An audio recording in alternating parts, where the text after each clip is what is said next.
Well, hello everyone. Welcome to another episode of Millennial in the Middle. I'm Connor Dehlin, and I'm glad you're back for more. Today's episode, I'm going to show you a side of me that I haven't really talked about on this podcast, so I'm excited to do that. Going to share a few personal experiences that really mean a lot to me, and we're all going to do it talking about an issue that we've touched on a little bit in previous episodes, but we're going to dive into this in a lot more detail. We're going to look at the history and kind of how we got to this position. I know I learned several things studying for this podcast, but more importantly, ask myself some questions, and this challenged me to think in a way that I maybe hadn't about this topic, and I hope that you can approach this with an open mind and do the same thing as well. Today, we are going to talk about the Star Spangled Banner, the National Anthem. And I want to do this in a way today, first off, just to give you a disclaimer, this is not my opinion. I am not trying to talk you into anything like we always talk about on this podcast. This isn't a debate. I don't have an agenda here. I'm not trying to change your mind about anything. But I always hope to bring a little more perspective, whether that be through history, whether that be through the experiences and perspectives of others, that makes you think a little bit, that makes you start to reason through these topics that can be really complicated. And the national anthem and the Star Spangled Banner, but particularly what that means to us as a nation.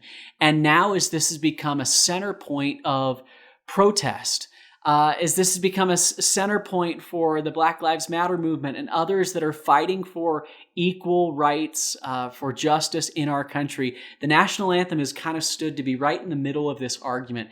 And so I want to talk about that today. Now, first off, we're not going to go into the pros and cons of kneeling for the national anthem. That's not what this is about today. On a completely personal note, you will never see me make a post of the total extremes. I've seen posts like, I'm never watching an NBA game again. I'm never watching professional sports because I'm just disgusted by the athletes kneeling in protest of the national anthem. That's not where my head's at. Frankly, the fact that we have the right in this country to kneel in protest during the national anthem is a part of what makes our country so great, is a part, in my opinion, of what we celebrate when we celebrate our freedoms and our liberties. We absolutely have the right to protest the national anthem. And I will tell you as well that you hear a lot right now, specifically when we talk about protests, that they're violent, right? And that we need to have peaceful protests. Think about it. Kneeling for the national anthem is the definition of a peaceful protest. I would so much rather that than looting or fires or riots in the streets, violence against others that's very contentious. Kneeling for the national anthem is something that if you feel that's your way to make a statement, that if you feel that's your way to send a message that we need more equality and justice and liberty in our nation, go for it. We cannot dictate as a people how other people protest and choose to use their form of free speech, especially when it is nonviolent, when it doesn't really affect others. Now, like we've talked about from the beginning of this podcast, in episode 2, I had Michael Henry on, a U.S. Marine, and we talked about what the flag and what the national anthem meant to him. And I made the comment that just like I can't change Michael Henry's perspective on what standing at attention for the national anthem means to him and what he's seen that flag be representative of in his life, I also can't tell Colin Kaepernick or LeBron James or any athlete out there what the flag should mean to them. I can't do that. But what I can do in this podcast is we can inform, we can educate, we can learn, and we can listen. And so what I'm going to do today is I'm going to talk about the history of the national anthem, the Star Spangled Banner, written by Francis Scott Key. You may kind of know this history, but I'll tell you, one, if you know it, it's always good to hear it again. But two, I think there's probably a few things you'll pick up in this that maybe you didn't know before. Three, if you don't know the story of the national anthem, you should. listen today. And then we're going to discuss how this became a part of American culture, how the Star Spangled Banner became the national anthem, and specifically how this became a part of sporting events in America. That's what I learned new with this. Have you ever stopped to ask the question, why do we sing the national anthem at the start of every football game?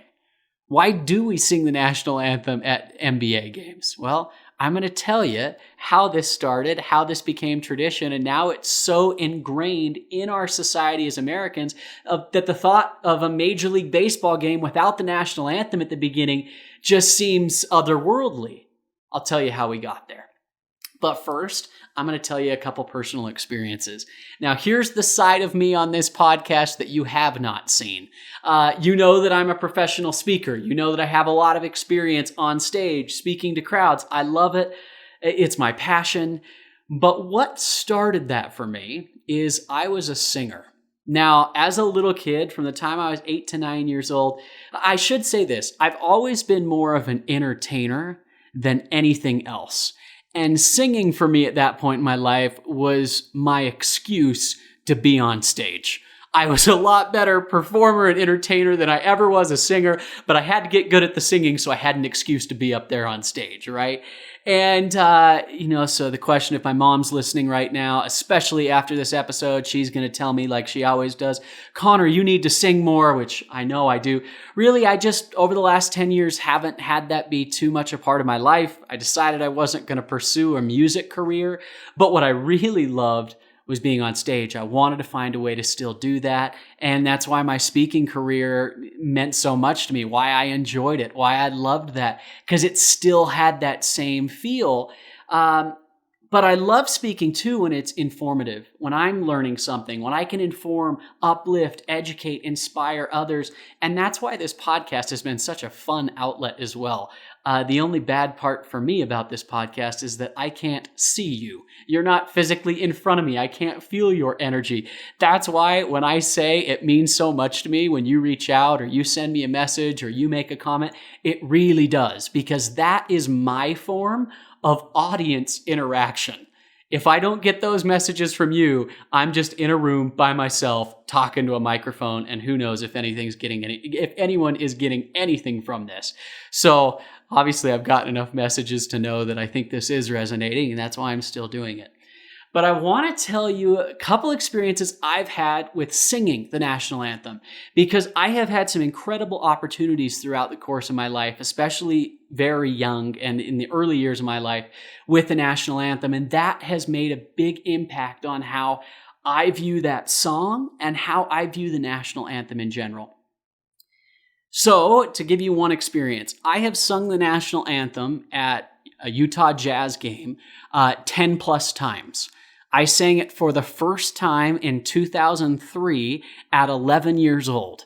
So if you've ever been to a big sporting event, you've seen a little kid get out there on the stage and a cappella, grab the mic, start singing. That was me at 11 years old. And, it was funny. I'll tell you about this experience. So this was the years of the Utah Jazz when they had, Carlos Boozer, Andre Kirilenko, Matt Harpring. I was a big Jazz fan. I'm an 11-year-old kid. I watch all the games. And I was so excited for the first time to sing the national anthem in a Jazz game. And I'm not one to get nervous. I've figured out somehow how to turn nerves into positive energy and have that propel me to perform well in whatever it is. But I told my mom that day, and there's still no doubt when people say, what's the most nervous you've ever been? It is the first time I sung the national anthem at what was then the Delta Center. Here's how it works. The games go, before the game gets started, the players are out on the court, they're warming up, they're shooting jump shots, they're getting ready for the game. And about 10 minutes before, you walk out onto the court and you basically just stand there by the scores table. So there's no backstage. You're not hiding from anyone anywhere. You're just standing in the middle of the court in between these players that still are huge to me today. But when you're an 11-year-old kid, these are giants, right? That are playing. They're loud. You're right at the bottom of this bowl stadium. And there's all these fans all over starting to talk. And they tell you that when that clock hits 0, you're on. So talk about just amp up the nerves even more. You literally are watching on these big screen jumbotrons a countdown clock for when you're going to start singing. But you got to be there 10 minutes early. So what do you do in those 10 minutes? All that you do is get in your head, right? So you start thinking, I'm watching, all sorts of things are going on, and all of a sudden that clock's at 5 minutes, it's at 4 minutes, and all of a sudden you're still holding this microphone. And by that point, I'm surprised I can even hold this microphone in my hand because my palms are sweaty, right? And as I'm doing that, all of a sudden it gets closer and closer, and about the 1 minute mark, they tell you, Connor, you ready to go? 1 minute, I'm ready. About 30-second mark, they walk you out to center court. And I remember I'm trying to get in the zone, and all of a sudden I hear from behind me, hey kid, hey boy. I turn around, it's Carlos Boozer. And they're all starting to line up, the players directly behind me, to stand, put their hand on their heart for the national anthem. And I remember Carlos Boozer saying, you about to sing the national anthem, kid? And I said, yeah, I am. So now, all of a sudden, now I'm nervous because I'm talking to Carlos Boozer, Mehmet Kerr, all these 12-foot tall people, and I'm ready for this. And then all of a sudden, the loud stadium, I'm going from talking to Carlos Boozer, and all of a sudden I hear Connor Dehlin, and a crowd of 20,000 people goes silent. It is a crazy feeling to hear 20,000 people yelling, talking, madness, commotion, music in the background, all of a sudden go quiet. You can hear a pin drop. And here's the other thing to know about the national anthem. It's almost always sung a cappella, and it's a very difficult song to sing. Why? Because it involves a really broad range. There's some low notes there and some high notes there that, some people worry about the low notes, some are worried about the high notes. It's tough. It requires a lot of skill to sing. And I remember at 11 years old, all of a sudden that silence goes. Well, now I'll give you a little tip and trick. If you've ever got to sing the national anthem, because the range is so high, it is so large, you've got to make sure you sing on the right note. You start on the right note, especially when you're singing a cappella. There's not a music track that starts and you sing along to it. That first sound that comes out of your mouth is the key that you're about to sing that song in. And so here's a trick. If you want to learn where to start singing the national anthem, we're going to assume it is going to probably require all of your range, and let's be honest, maybe a little bit more. So what you've got to do is you find your lowest note. Your lowest note that you can find, whatever it is, and then that note is say. Let me explain what I mean by that. Oh, say. See what I just did right there? All of a sudden you find that bottom note and you bring it back up to O, and all of a sudden you have oh, say. If you can do that right and you've got a big enough range to sing the national anthem, you can do it. But guess what? When you get nervous, especially as a little kid, but this happens to anybody. When you get nervous, your voice gets really high. So what happens to a little kid when he's nervous about to sing the national anthem? All of a sudden, what his lowest note is a few steps higher. So I remember what maybe would have been my low note of is now and all of a sudden I am singing the national anthem way too high, which, as you know, by the time you get to Land of the Free, you better make sure that you're hitting that note. And I barely did. I don't know how it happened that night, but I remember walking off the stage and clapping, or not off stage, walking off the court, going to my mom, and my mom saying, oh man, that was so high. And I looked at her and I said, Mom, I was really nervous. She said, oh, you never get nervous. And I said, I know. I think after doing that 3 times, I won't be nervous anymore. That's what my 11-year-old self said. And so since then, a fun little story. I've had the opportunity since then to sing it over 10 times. I learned a very valuable lesson to never sing the national anthem ever again without a pitch pipe. Some sort of device that's going to tell you where that opening note is, so you don't have to trust your gut of where that low note is when all of a sudden it comes time to sing. But, over 10 plus times at jazz games, I've actually sung the national anthem at a Sean Hannity rally. rally when I was like 12 years old, at a Glenn Beck rally the same summer. They came through and I was kind of on a list and I sang it a couple times there. I've sung the national anthem at Fort McHenry, which I'm going to talk about in a little bit. I'm going to save that story for the end. And that song has always meant a lot to me. I'll actually give you one other story. This was kind of funny. But before a Jazz game, I was probably 14 or 15 at this point. That same bit, this clock is counting down. I was standing on the side, and there was about a minute left at this point. I'm holding the microphone in my hand, and I hear someone say from the stands, they were on the front row right above the scores table, "Hey, you! Hey, you!" And I turn around, and I recognized this voice, and it was the voice of Thomas S. Monson. Now, I'm a member of the Church of Jesus Christ of Latter-day Saints, or the Mormon Church. For those of you that aren't too familiar with the Mormon Church, we have the president of the church we call the prophet. It's similar to what the Catholic Church would call the Pope. I went to Catholic school growing up, so I compare it to that. But a pretty big deal. And I recognized that voice, and I remember, now imagine your nerves and you see someone like that right before, and he starts trying to talk to me. "Are you about to sing the national anthem?" And I looked at him and I said, "Yes, I am." And I'm about 4 or 5 feet away. And then I get pulled away and someone says, "Connor, we have to go." And I remember my only conversation with him was cutting the conversation short and saying, "It's good talking with you, but I gotta go." So I went and sang the national anthem, walked back past him, and he gave me 2 thumbs up. He said, "Good job." It was another pretty cool experience.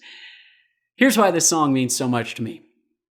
Because of the story behind it, because of the history. And that's exactly what it is. It's a story. Now, I always say when it comes to history that you can't start at the event itself. You've always got to give more context, and you've got to drop back a little bit to understand what's really going on.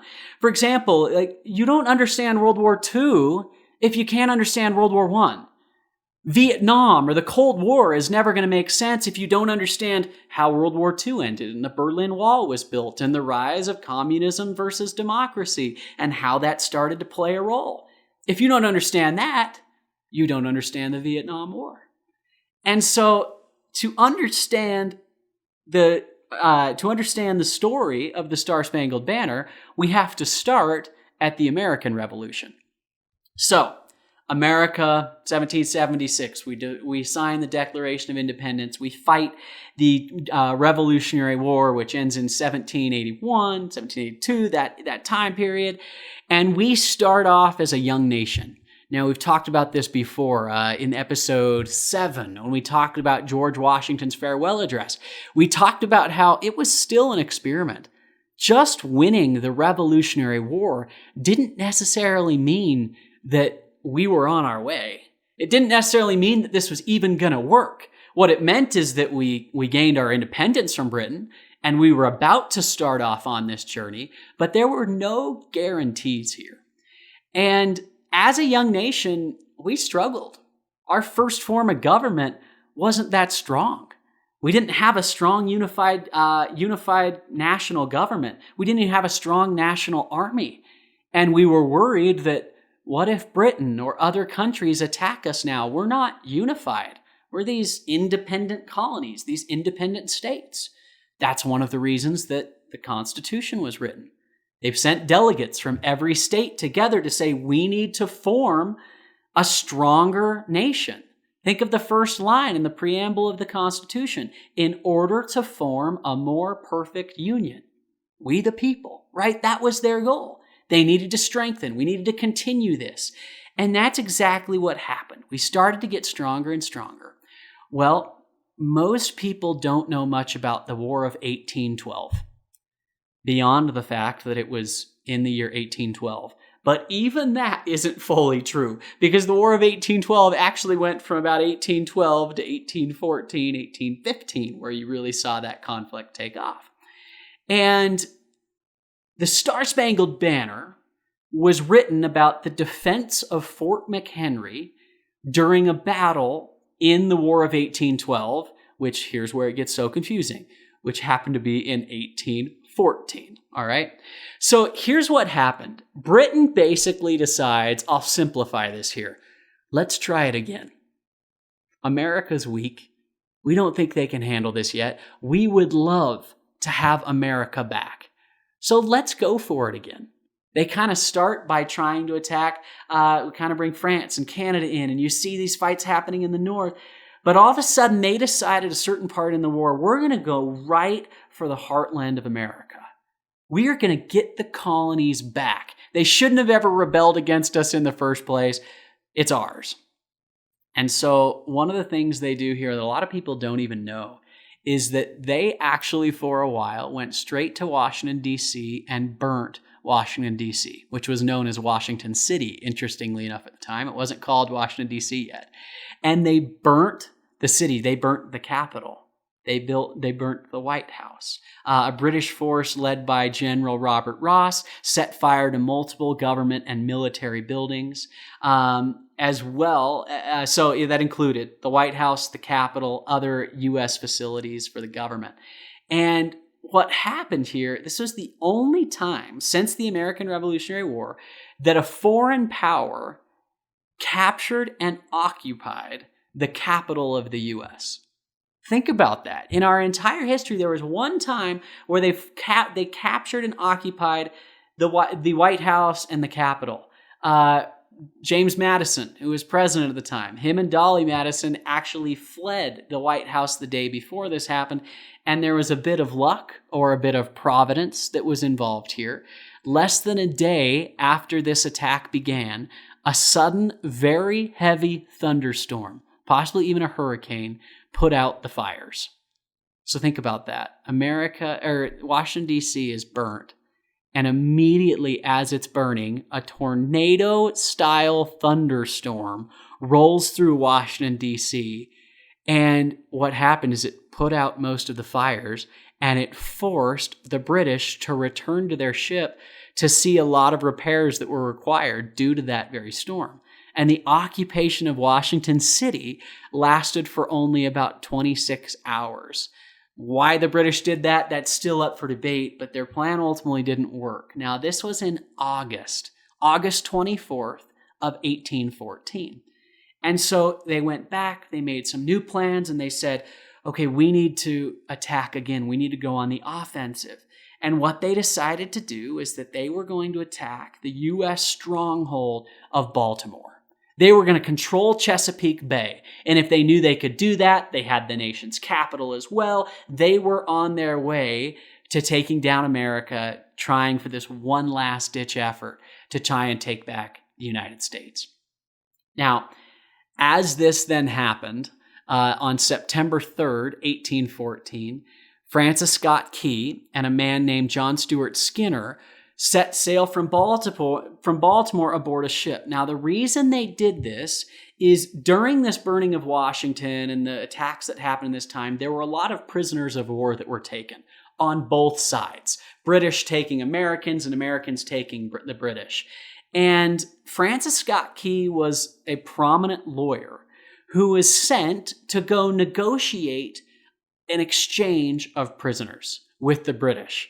So imagine the guts that this has to take. In the middle of war, Francis Scott Key, an attorney, a lawyer, and John Stuart Skinner head off on this small boat, just the two of them, and they fly a flag of truce, and they board the ship. It's the HHS Minden, a British ship, looking to secure that exchange of prisoners. Now, one of the prominent men that you'll hear about that they were looking to get was a man named William Beans, who is actually a local and popular town physician in Baltimore, who'd actually helped a lot of the British soldiers during the battles over the last few weeks. And they said, hey, you should release this guy. This is a doctor. He's helped you just as much as he's helped us. And the two of them basically sit down for dinner with these two British generals to discuss this prisoner exchange. And they actually come to terms. They agree that they'll do this. But there was a catch. During the middle of this time, Francis Scott Key and John Stuart Skinner actually overheard these two admirals talking about the plans to attack Baltimore. And so they said, okay, look, we'll honor this prisoner exchange, but we can't let you go until this attack at Baltimore is finished. And so they actually hold, not as prisoners, but basically just hold the two of them back because they knew some of these details on the attacks at Baltimore, and they're held captive there until the battle. Now, what was kind of funny is to the British, they agreed to this prisoner exchange, but in their mind, them winning Baltimore was just the next step for them winning the war, so they didn't even really care about this prisoner exchange. Sure, whatever, Francis Scott Key, we'll do it, but what's going to happen in the next week is going to make that be a moot point. So here's what happens. Now fast forward a week, and the British ships, the best and largest navy in the world, still to this ragtag young nation that didn't have anywhere near the resources that the British had, they decide to just absolutely unleash destruction on Fort McHenry, this stronghold. And for 25 hours, so from one morning all the way through that day, all the way through the next night to the next morning, they bomb the crap out of Fort McHenry. Their goal is ultimate annihilation. And they basically sent a message beforehand that says, look, this bombardment can stop whenever you want it to stop. All you've got to do is fly that white flag. Fly a white flag of surrender, and we'll know that you've given up, and we will stop the bombs immediately. And what also is interesting here is that the British artillery, especially their naval artillery, didn't even compare to the weapons that they had at Fort McHenry in strength. So the British had such a long range compared to Fort McHenry that they didn't even fire back, because these ships were literally shooting rockets at Fort McHenry, and anything that they tried to send from Fort McHenry couldn't reach the ships. So it was a one-way bombardment. And the only way to know if this was over or not, or if the U.S. was fallen, was if they decided to give up and fly that white flag. Now, here's where the story of the National Anthem and the Star Spangled Banner becomes what probably most of us really know. There were prisoners on board this ship that Francis Scott Key was on as well. And they continued to ask, since Francis Scott Key, they weren't imprisoned the same way the prisoners were. They were technically free men on the ship, but they were allies and friends. They were Americans like these same prisoners that were below the decks of the ship, imprisoned and captured. And so these prisoners on this ship, they couldn't see what was happening. They could hear it. They described the sound as deafening. Imagine after 25 hours of bombs and rockets being shot off. It's like a fireworks show on crack for 25 hours. Think about it, right? And the prisoners kept asking Francis Scott Key, is the flag still there? Now, when they were talking about the flag, they were talking about what they called a storm flag. It was stormy that night. And so there was a smaller flag that was displayed on the flagpole at Fort McHenry that was there blowing in the wind. And throughout most of the night, Francis Scott Key could see that that storm flag was still there. Now, how did he see that that flag was still there? What was interesting, as the city of Baltimore, so the Americans knew that they were about to go through this amazing about to go through this bombardment, they shut all the lights in the city off so they wouldn't tip off the British of where they were, where the buildings. So there was complete darkness. They turned everything off. The only light that lit up the sky was the rockets. The rocket's red glare, which gave proof through the night that the flag was still there. So throughout the entire night, Francis Scott sat on the deck of this ship watching this fireworks show, watching this bombardment, looking to see if that flag was there. And throughout the entire night, every time that rocket's red glare lit up the sky a little bit, he could still see that flag. But then there was a moment when the storm got really heavy in the late hours of the night, and it was so dark that he lost sight of that flag. And he then realized that he wasn't going to be able to tell if that flag was there until dawn, until light again. And the prisoners kind of kept asking him, is the flag still there? And there was this moment of uncertainty. And honestly, the men knew they couldn't take much more. They were at their breaking point. And was the flag still going to be there? Light happens. And then here's what's pretty cool, and maybe a piece of history you don't know about the Star Spangled Banner. Early that morning of September 14th, 1814, there was a larger American flag that had not been flown yet.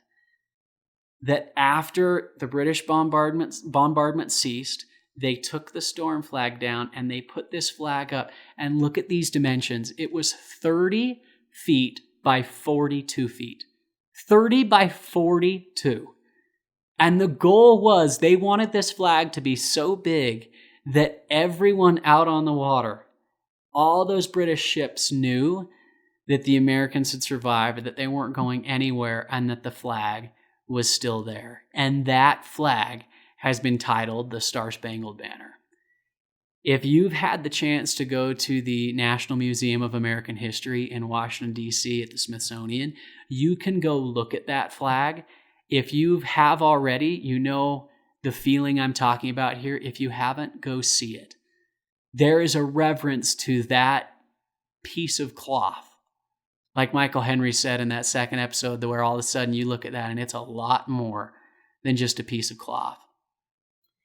Now, what I think is interesting, so aboard that ship, he started to write a poem on the back of a letter that he'd kept in his pocket.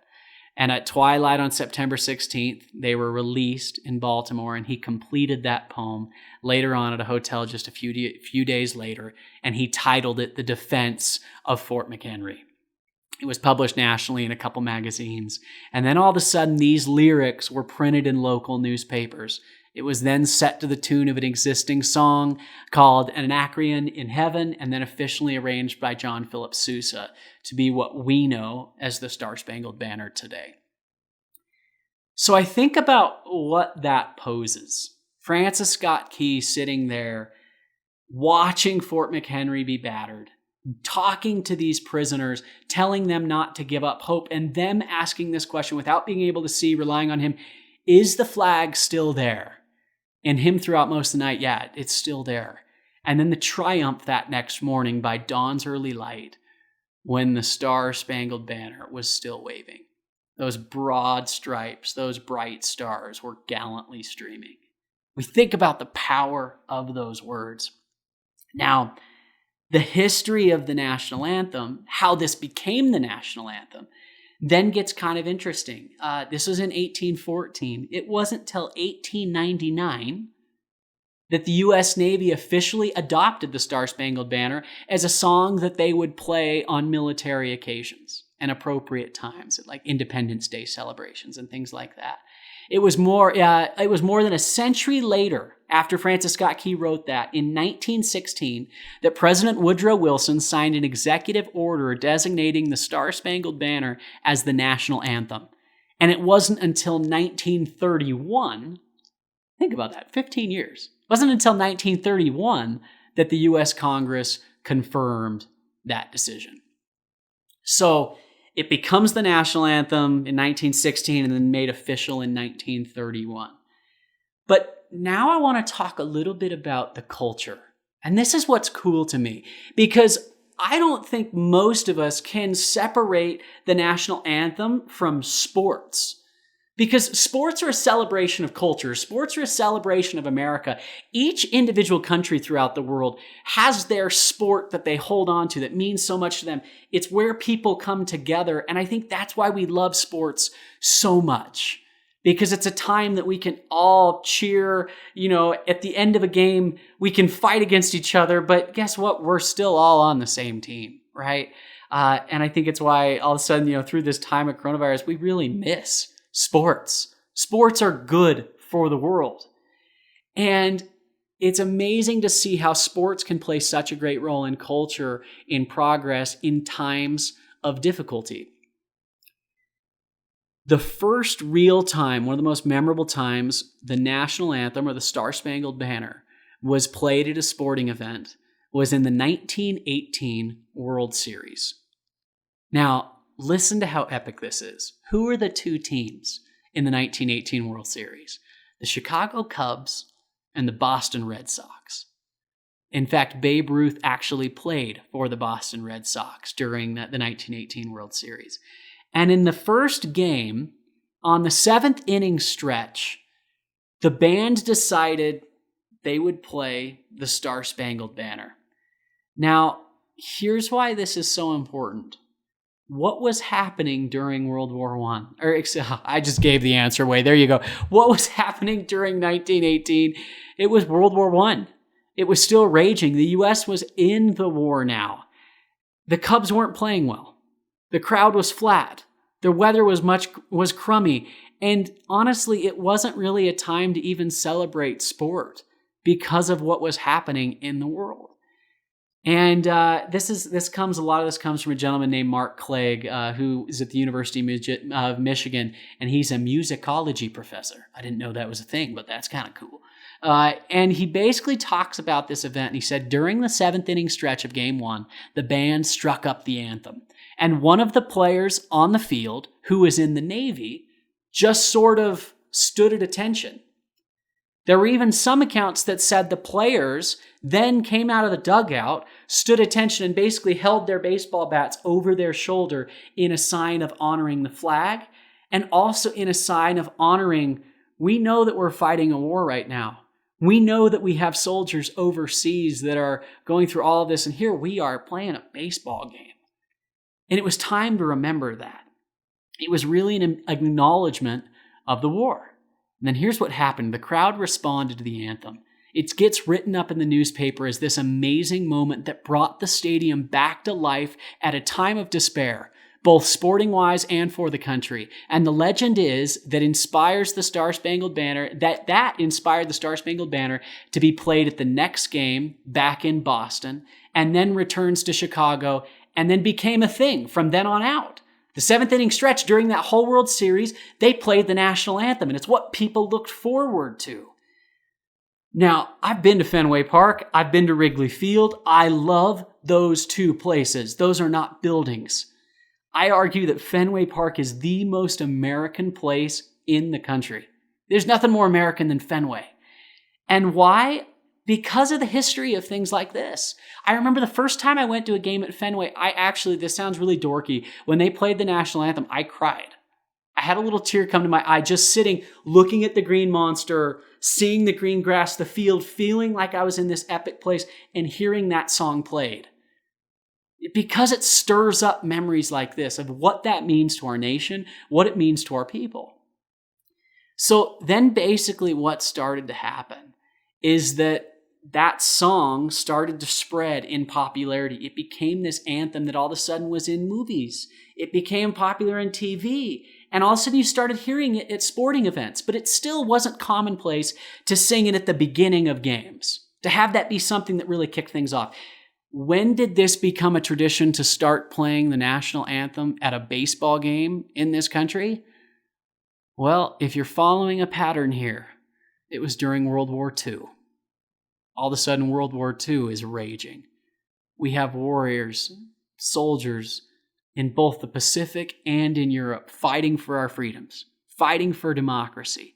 And we've got guys back home playing baseball, trying to keep the spirits up of the people. So what they decided to do is, look, before we play a game, which we realize doesn't really mean anything compared to what they're doing, let's sing this national anthem to honor them. Let's sing this national anthem to what they're a part of. And immediately after World War II, that tradition stuck. Major League Baseball then started singing the national anthem singing or playing the national anthem before the start of every game. And the NFL, the commissioner of the NFL right after World War II, basically made that tradition to be played every time. Often this has now become a point where it's like the focus of the game.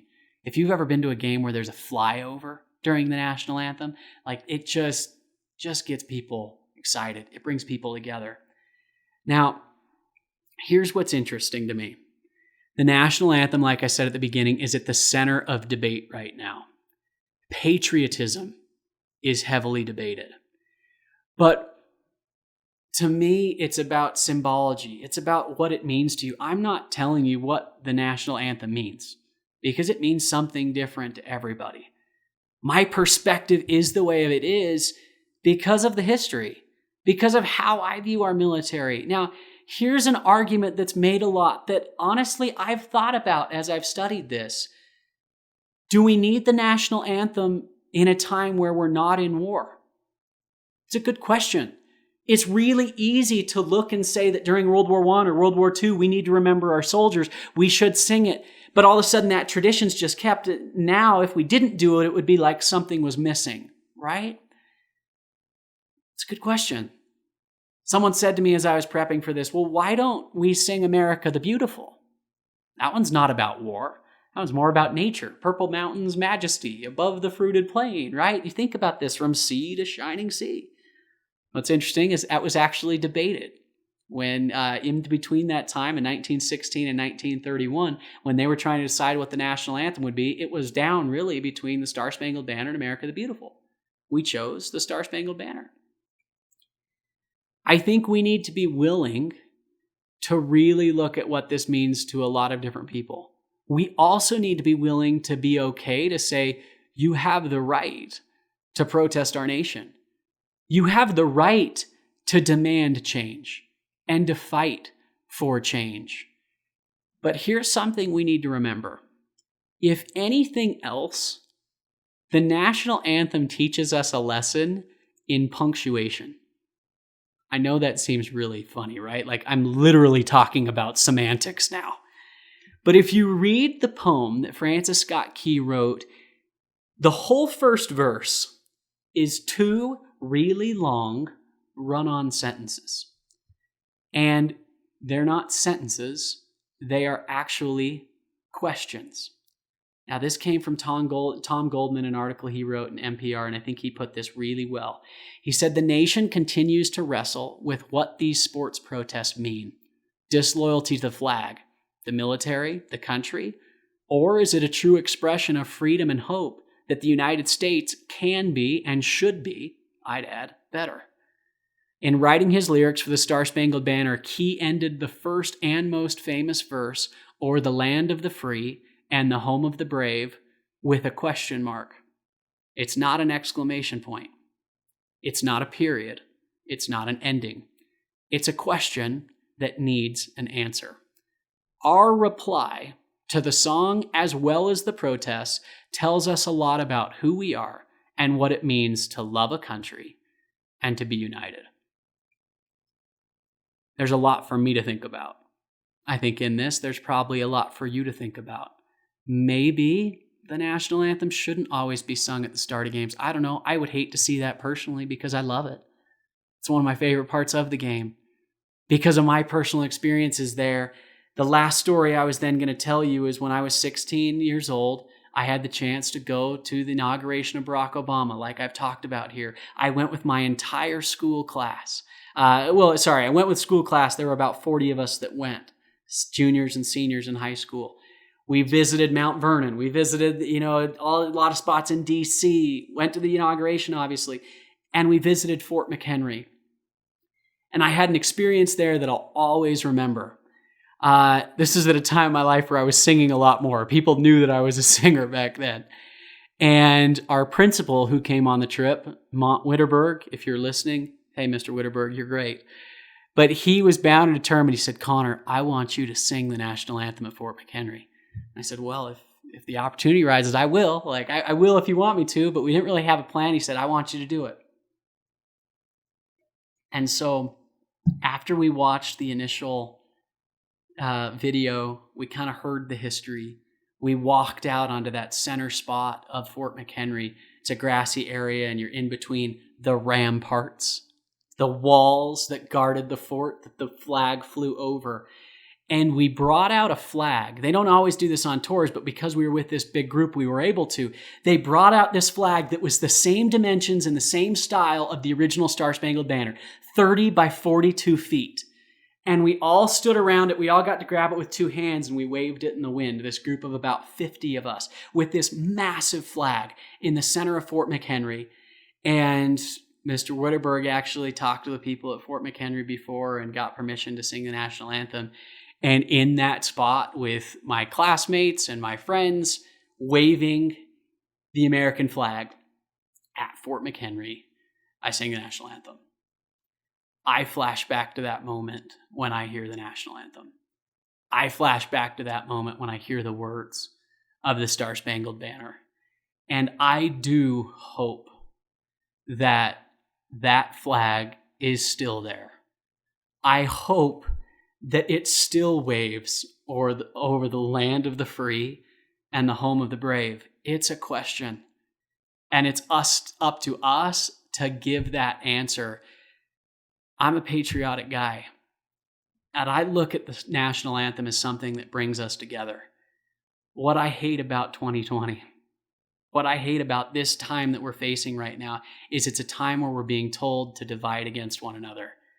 It's a time where we're being put on different teams, where we're being forced to make up our mind of where we stand on certain topics, and how we feel about this all of a sudden determines how we feel about all these other topics. It doesn't have to be that way.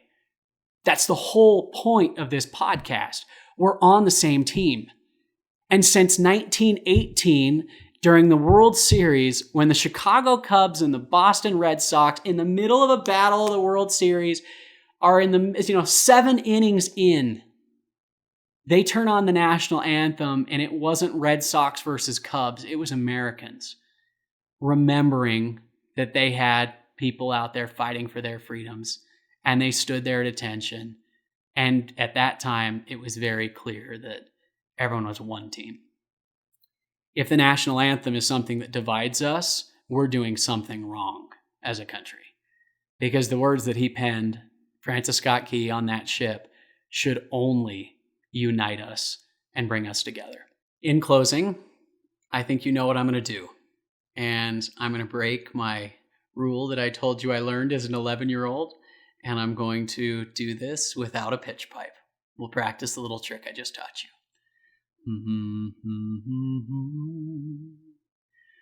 Oh, say, can you see by the dawn's early light what so proudly we hailed at the twilight's last gleaming, whose broad stripes and bright stars through the perilous fight o'er the ramparts we watched were so gallantly streaming, and the rocket's red glare, the bombs bursting in air, gave proof through the night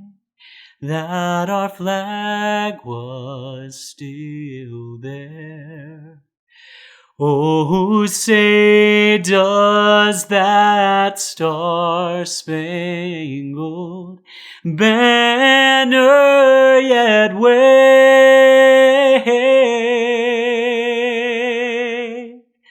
o'er the land of the free and the home of the brave?